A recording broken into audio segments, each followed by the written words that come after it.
جی السلام علیکم، امید ہے کہ آپ سب لوگ خیریت سے ہوں گے۔ آج میری جنرل امجد شعیب صاحب سے ملاقات ہوئی، اس کی کچھ تفصیلات ہیں وہ بھی آپ کے ساتھ شیئر کروں گا۔ عمران خان صاحب نے آج جو تقریر کی ہے، آج جو اپنی کمپین کا آغاز کیا ہے، وہ الیکشن کمپین سے زیادہ وکٹری سپیچ لگ رہی تھی۔ وہ لگ رہا ایسا تھا کہ وزیر اعظم عمران خان جو ہے وہ آپ سے خطاب کر رہے ہیں۔ اس کی کیا تفصیلات ہیں اور اس کی وجہ کیا ہے، بڑی امپورٹنٹ ڈیٹیلز ہیں، وہ بھی آپ سے شیئر کروں گا، اور کچھ اور چیزیں ہیں، کوشش ہوگی کہ آج کے ولاگ کے اندر وہ بھی آپ سے شیئر کی جائیں۔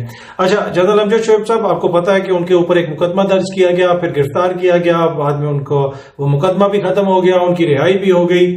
تو کافی لوگ ان سے ملتے رہے گزشتہ دنوں کے دوران۔ آج مجھے موقع ملا، میں ان سے کانٹیکٹ کرتا رہا، ان کا نمبر وغیرہ آن نہیں تھا، تو پھر رابطہ ہوا ان کے بیٹے سے، اور ان کے بیٹے کے تھرو پھر جا کے آج جو ہے ان سے ملاقات ہوئی۔ کافی دیر ان سے بات چیت ہوتی رہی، بہت ساری باتیں انہوں نے شیئر کی۔ انہوں سے میں نے پوچھا کہ اس مقدمے میں کیا تھا۔ انہوں نے کہا اگر اس مقدمے میں کچھ ہوتا تو عدالت اس طرح مقدمہ اٹھا کے باہر نہ پھینک دیتی۔ تفتیش میں نے ان سے پوچھا کہ آپ سے کیا کچھ ہوتا رہا، کیا پوچھتے رہے، مطلب کہ اگر رات کو آپ کو لے کے گئے ہیں تو کوئی نہ کوئی اتنا ایمرجنسی تو ہوگی نا جو چیز انہوں نے آپ سے پوچھنی ہوگی۔ ویسے تو انہوں نے کہا کہ اگر وہ مجھے کہتے کہ جی آپ کے اوپر مقدمہ ہو گیا تو آپ صبح تشریف لے آئیں تو میں لے جاتا، مجھے تو کوئی ایسا ایشو نہیں ہے۔ اس سے پہلے کہتے ہیں ایف آئی اے بھی مجھے بلاتی رہی ہے، ایف آئی اے بھی 10 گھنٹے بٹھاتی رہی ہے، تو میں چلا گیا تھا، تو مجھے کوئی ایسا ایشو نہیں تھا۔ اس لیے کہ جو بھی قانون نافذ کرنے والے ادارے ہیں انہوں نے تو اپنا کام کرنا ہوتا ہے۔ اچھا، ایک اور چیز، کسی ادارے کے خلاف، پولیس، ایف آئی اے، کسی کے خلاف جنرل امجد شعیب صاحب کی ٹون میں، بات میں کہیں پہ مجھے کوئی تلخی محسوس نہیں ہوتا نا کہ غصے میں کہ ایک شخص ہے، بزرگ ہے، اتنی ان کی عمر ہے، اس طرح ان کے ساتھ سلوک ہوا، کوئی ان کا غصہ ہو۔ انہوں نے کہا یار ہر کوئی اپنا اپنا کام کر رہا تھا، ٹھیک ہے، انہوں نے کیا، اور میرے ساتھ ہر کسی کا سلوک بڑا اچھا تھا۔ اور یہ ایک بڑی بات ہوتی ہے کہ آپ اس سارے عمل سے گزرنے کے باوجود آپ کے اندر تلخی نہ آئے۔ تو جس طرح میں نے کہا کہ انہوں نے کہا کہ مجھ سے کچھ بھی نہیں پوچھا گیا، کہ وہاں پہ جب پہلے دن گیا، وہ جو ان کی تصویر وائرل ہوئی ہے، وہ میں نے ان سے پوچھا کہ وہ آپ کی تصویر کس نے کھینچی۔ انہوں نے کہا وہی جو پولیس کے حکام تھے انہوں نے کھینچی، انہوں نے پہلے دن ہی وہ کھینچ لی تھی۔ انہوں نے کہا کہ سر یہ ہماری روٹین ہے، ہم نے کھینچنی ہوتی ہے، اس لیے کہ اگر حکام بالا پوچھیں تو ہم نے رپورٹ دینی ہوتی ہے، تو یہ ہمارے اپنے ریکارڈ کے لیے ہوتی ہے۔ تو وہ پہلے دن کھینچی، لیکن وہ وائرل تب کی گئی جس وقت جناب اگلے دن ان کا مقدمہ ختم ہونا تھا، دوسرے دن یا کہیں جا کے وہ وائرل ہوئی۔ تو وہ پھر اس کا مطلب ہے کہ پولیس سے کسی اور کے پاس گئی، یا پولیس نے خود ہی کی، کسی پولیس کے بندی، یا جس نے بھی کی، وہ تصویر وائرل ہوئی۔ پر اینی وے انہوں نے کہا کہ مجھ سے کوئی اس قسم کی تفتیش نہیں کی گئی، اور جو ہے کوئی ایسی بات نہیں پوچھی گئی۔ اب ان کے ٹیلی فونز کے حوالے سے کوئی یہ کہہ رہا ہے جی کہ ان کے ٹیلی فون میں سے یہ چیز نکل آئی ہے، فلانے سے ان کا رابطہ نکل آیا، جنرل فیض سے ان کا یہ ہو گیا، جنرل فلانے سے یہ ہو گیا، وہ ہو گیا، اس قسم کی بہت ساری باتیں بھی ہو رہی تھی۔ تو ایک بات جو ہے ہو رہی ہے سوشل میڈیا کے اوپر، ڈفرینٹ لوگ جو اس طرح کی باتیں کر رہے ہیں۔ تو جنرل صاحب نے خود بھی کہا کہ کیا میری اس سے کوئی جناب اجیت دوول کی کوئی چیٹ نکل آئی ہے، کہ میں کوئی انڈیا کے کسی جنرل سے بات کر رہا ہوں۔ انہوں نے کہا میں پاک فوج کا جنرل ہوں، میں تو 10 جنرلوں سے دن میں بات کرتا ہوں، سینئر ترین ٹی وی پہ بیٹھ کے میں نے فوج کا موقف رکھنا ہوتا ہے، اپنے ادارے کا دفاع کرنا ہوتا ہے، جس طریقے سے ہمارے ادارے کو ٹارگٹ کیا جاتا ہے، تو میرا تو سب سے رابطہ رہتا ہے۔ اور یہ میں آپ کو انفارمیشن کی بنیاد پہ بھی بتا رہا ہوں کہ جنرل صاحب کے ساتھ بہت سارے لوگوں کا رابطہ ہوتا ہے۔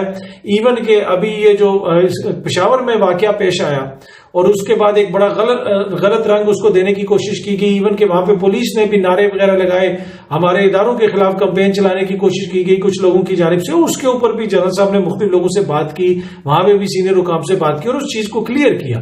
تو اینڈ آف دا ڈے میں خود یہ ہمیشہ یہ کہتا ہوتا ہوں کہ ہمارے ادارے ہیں، اگر آپ اداروں کو کمزور کریں گے تو آپ پاکستان کو کمزور کریں گے۔ اور جنرل صاحب نے بھی آج دوبارہ یہی بات مجھ سے کہی کہ یار کہ یہ ہمارے ادارے ہیں، چاہے پولیس ہو، ایف آئی ہو، ہماری فوج ہو، ہاں ان کی کسی چیز کے اوپر آپ تنقید کر سکتے ہیں، لیکن جن لوگوں کی یہ خواہش ہے کہ آپ ڈنڈے اٹھا کے ان کے پیچھے چڑھ دوڑیں اور ان کو ختم کر دیں اور ان کے خلاف کمپین چلانا شروع کر دیں، یہ قدم پاکستان کے حق میں نہیں ہے۔ پر اینی وے ان سے بہت ساری باتیں ہوئی، کچھ باتیں آف دی ریکارڈ بھی ہوئی، انہوں نے بہت کچھ بتایا۔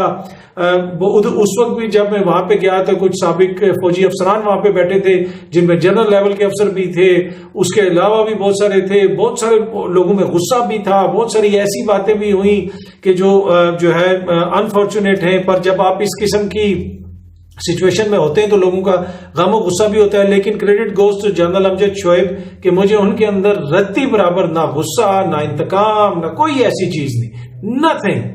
بڑے پیار محبت سے ملے، اچھی انہوں نے باتیں کی، سمجھایا اور کہا کہ نہیں یہ سب کچھ کوئی ایسا مسئلہ نہیں اور یہ اور وہ۔ اب ہو سکتا ہے آنے والے دنوں میں وہ کوئی ولاگ بنائیں اور ولاگ بنا کے ڈیٹیل تفصیل آپ کے ساتھ خود شیئر کریں، لیکن تھوڑی سی جو تفصیلات تھیں وہ میں نے آپ سے شیئر کی. باقی ان کے جنرل فیض کے ساتھ رابطوں کے حوالے سے یہ وہ جو باتیں ہو رہی ہیں وہ بالکل جو ہے نا بالکل جسے آپ کہتے ہیں نا من گھڑت اور یہ اور وہ، اس میں کوئی بھی ایسی چیز نہیں ہے. جنرل فیض ہو جائیں یا دیگر جنرل ہو جائیں، بہت سارے جنرلوں کے ساتھ ان کا رابطہ بھی، کسی کے بارے میں کوئی چیز آتی ہے تو وہ اس کو میسج کر کے پوچھ لیتے ہیں کہ بھائی یہ چیز آ رہی ہے، اس میں تمہارا کیا ورژن ہے. جس طرح بہت سارے صحافیوں کے ساتھ ہمارا رابطہ ہوتا ہے، کسی صحافی کے بارے میں ہمیں پتہ چلتا ہے تو ہم اس سے پوچھتے ہیں یار یہ کیا چیز ہے. تو میرے خیال میں وہ جسے کہتے ہیں نا کہ وہ چائے کی پیالی کے اندر طوفان کریٹ کرنے کی کوشش کی جا رہی ہے. اچھا، دوسری چیز، آج عمران خان صاحب نے تقریر کی، اور عمران خان صاحب کی جو تقریر تھی یا وہ جو قوم سے خطاب تھا، وہ الیکشن کمپین کا ایک طرح سے انہوں نے کہا کہ ہم نے آغاز کر رہے ہیں باقاعدہ طور پہ، اگلے ہفتے والے دن ہمارا پہلا جلسہ ہوگا. لیکن یہ جو سپیچ تھی، یہ کوئی سپیچ ایسے لگا کہ وزیر اعظم عمران خان سپیچ کر رہے ہیں. وکٹری سپیچ لگی کہ الیکشنز انہوں نے جیت لیے، جتنے پر اعتماد طریقے سے انہوں نے کی، اور پھر معاشی پالیسی بھی بتائی، پھر یہ بھی بتایا کہ یہ ہوگا یہ ہوگا، ادھر جناب آپ کے صنعتی زون ہونے چاہیے، ادھر ایسا ہونا چاہیے، ٹیکس ریفارمز ایسی ہونی چاہیے، ایسے ہم جو ہے باہر کے ملک میں جو اوورسیز پاکستانی ہیں ان کو اپنے ملک میں پاکستان کے اندر پیسہ انویسٹ کرنے کے لیے قائل کر سکتے ہیں. تو بڑی ایک جامع قسم کی انہوں نے تقریر کی. یہ نہیں ہے کہ جی دوسری طرف تو آپ دیکھتے ہیں نا، یا عوام کے مسائل کے بجائے اگر آپ ان کی تقریریں سنیں پی ڈی ایم کے جلسوں کے اندر، خصوصاً مریم بی بی کی، آپ کو عوام کے مسائل نہیں نظر آتے. آپ کو کیا نظر آتا ہے؟ میاں صاحب کے مسائل، مریم بی بی کے مسائل، ٹرک، گوگی، فرا، گھڑی، توشا، کوئی نہیں ہے جی عوام کے کیا مسائل ہیں، ہم انویسٹمنٹ کس طرح بڑھائیں گے، کدھر انڈسٹریل زون لگیں گے، کیا ہوگا، وہ کچھ بھی نہیں، اس کا کوئی ذکر ہی نہیں ہے. بس وہی جو اپنا رونا کہ جی ہمارے ساتھ ظلم ہو گیا، یہ ہو گیا، وہ ہو گیا، باقی گوگی، یہ وہ، گھڑی، توشا خانہ، ٹرک، اور بس یہی کچھ. اینی وے، خان صاحب کی جو سپیچ تھی وہ شو کرتی ہے کہ جناب وہ کتنے کانفیڈنٹ ہیں کہ وہ الیکشنز جیتیں گے. اور دوسری بات یہ ہے کہ جو انہوں نے سپیچ کی ہے، اس کا مقصد اپنے مخالفین کو مزید دباؤ کے اندر لے کے آنا. جب وہ یہ سپیچ دیکھیں گے کہ اتنے پر اعتماد طریقے سے انہوں نے یہ بات کی اور بڑے کھل کے ساری چیزیں بیان کی، اور ان کے اوپر اتنے مقدمے وغیرہ بھی ہو چکے ہیں، لیکن اس کے باوجود یہ سب کچھ ہوا اور بڑے آرام سے جناب وہ ساری چیزیں بیان کر رہے ہیں، تو میرے خیال میں اپنے مخالفین کو وہ مزید دباؤ میں لے کے آنا چاہتے ہیں. باقی انہوں نے یہ کہا کہ پاکستان کی خاطر سب سے بات کرنے کے لیے تیار ہوں. جن لوگوں نے مجھ پہ حملہ کروایا، مجھے پتا ہے کہ وہ کون لوگ ہیں، پاکستان کی خاطر انہیں بھی معاف کرنے کے لیے تیار ہوں، درگزر کرنے کے لیے تیار ہوں، سمجھوتا کرنے کے لیے تیار ہوں، ہر کسی سے پاکستان کی خاطر ہر کسی سے بات کرنے کے لیے تیار ہوں. انہوں نے نیلسن منڈیلا کا ذکر کیا کہ یہ آپ اپنے اندر عداوت کی آگ رکھ کے، اپنے اندر انتقام کی آگ رکھ کے آپ ملک کو آگے نہیں بڑھا سکتے. ملک کو آگے بڑھانا ہوگا تو اپنی ذات سے اٹھنا پڑے گا اور ملک کو آگے لے کے جانا پڑے گا. اور انہوں نے کہا کہ مجھے پتا ہے کہ میرے اوپر حملہ کس نے کرایا، کون خوفناک شخص، اور یہ اور وہ بڑی انہوں نے جناب دوبارہ وہ الزام دہرایا جو وہ پہلے بھی دہراتے ہیں. لیکن انہوں نے کہا کہ سب کو معاف کرنے کے لیے تیار ہوں، سب سے بات کرنے کے لیے تیار ہوں، لیکن جنہوں نے پاکستان کا پیسہ لوٹا ہے نہ ان سے بات کروں گا نہ ان کے ساتھ بیٹھوں گا. سیاسی جماعتیں جو دیگر ہیں ان سے بات بھی ہو سکتی ہے، جو اندر دوسرے لوگ ہیں، لیکن جو یہ لوگ ہیں ان کو میں کبھی این آر او نہیں دوں گا. اور جنرل باجوہ بھی مجھے یہی کہتے تھے کہ ان کو این آر او دو، لیکن یہ نہیں ہو سکتا، سب کچھ ہوگا، یہ نہیں ہوگا. اب اگلے ہفتے سے ان کا جلسے بھی شروع ہو رہے ہیں. پہلا جلسہ ہے باقاعدہ طور پہ الیکشن کمپین شروع ہو جائے گی. جس طرح میں نے آپ کو بتایا تھا کہ پی ٹی آئی کے ٹکٹ ابھی کوئی فائنل نہیں ہوئے. خان صاحب نے خود بھی آج کہا کہ ٹکٹ میں خود دوں گا اور اگلے 2-1 ہفتے کے دوران یہ سب کچھ فائنل ہو جائے گا. اور جس نے پارٹی ڈسپلن کی خلاف ورزی کی کہ جس کو ٹکٹ نہ ملا اور وہ خود کھڑا ہو گیا، اس کو فوراً ہی پارٹی سے ہمیشہ کے لیے نکال دیا جائے گا. تو آپ دیکھتے ہیں کہ ٹکٹس وغیرہ وہ کب فائنل کرتے ہیں.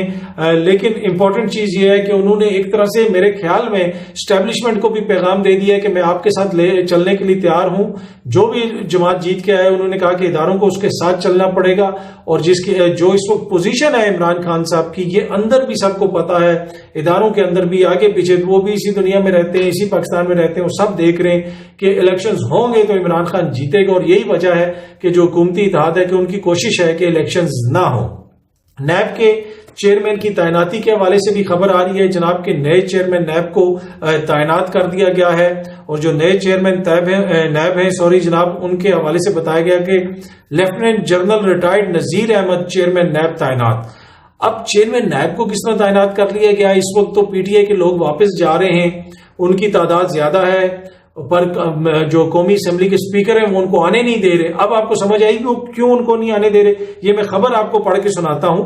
Ministry of law and justice the retired general's name for the position was finalized after detailed